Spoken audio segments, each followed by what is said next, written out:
5 tips on how to mend a broken heart. This is dedicated to all my friends who are brokenhearted right now. I love you guys and I hope this helps.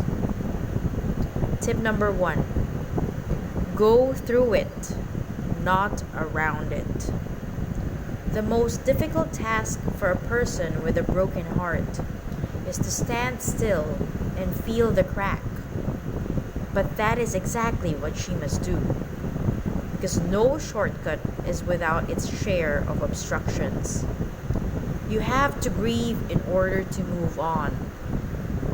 By going through the intense pain, you will eventually surface as a stronger person, ready to tackle problems head on. Soon, the pain will lose its stronghold over you. Number 2. Detach and revel in your independence again. Attempting to fill the void yourself without rushing to a new relationship or trying to desperately win your lover back is essentially what detaching is all about. Say this to yourself: I don't need anyone or anything to make me happy. When I'm experiencing the intense pangs of grief, it is so difficult to trust that I can be whole without that person in my life.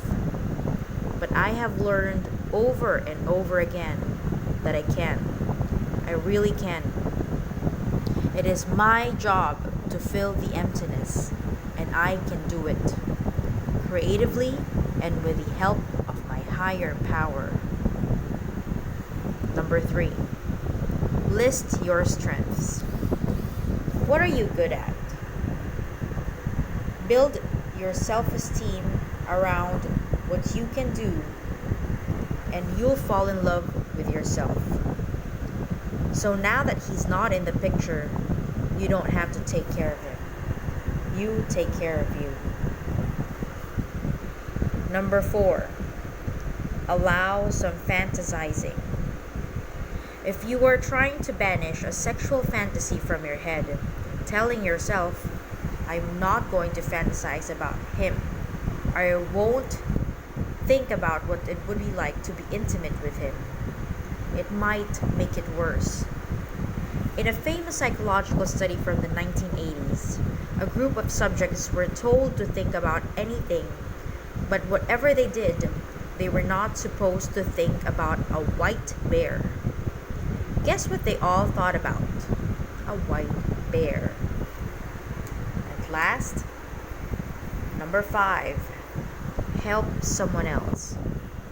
When you're in pain, the only guaranteed antidote to your suffering is to box up all of your feelings, sort them, and try to find a use for them.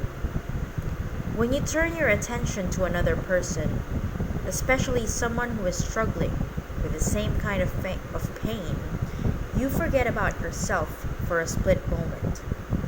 Now let's face it, that on some days it feels like a miracle.